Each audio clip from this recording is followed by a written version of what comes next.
এই জায়গায় কাজ করতে পারেন, আপনারা জরুরি ছিল না? আপনারা অনেক জরুরি, এই জন্য আমরা ডাকছি।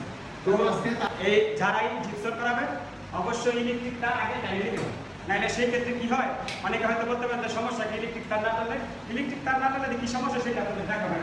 আপনাদের দেখায় এই জায়গায় দিয়ে আমি আপনার যে একটা ঢুকালাম, আমার এই জায়গা দিয়ে যে একটা ঢুকালাম, ইন কেস রাজমিস্ত্রিটা আমার মায়ের পেটের ভাই না বা রাজমিস্ত্রি আমার আপন জন না, সে প্লাস্টার করলো, আমার এইখানে কিন্তু মশলা লাগলো, এই ফ্যান বক্স করার একটু আমার মশলা গেল, হ্যাঁ মশলা দেওয়ার পর কি হলো, আমার এটা তখন দিয়ে আমি ধাক্কা দিব, তখন এই জায়গায় একটা ফ্যান আছে এরকম এই জায়গায় একটা ফ্যান আছে, এখন এই জায়গায় দিয়ে যেটা ঢুকাইছে, এখন ধাক্কা দিতে গিয়ে আমার ফ্যান যে ময়লাটা এই জায়গায় গিয়ে ঠিক আছে, এখন আমার কি করতে হবে, অবশ্যই এই জায়গায় সিনিয়র যদি আমার ভাঙতে হবে।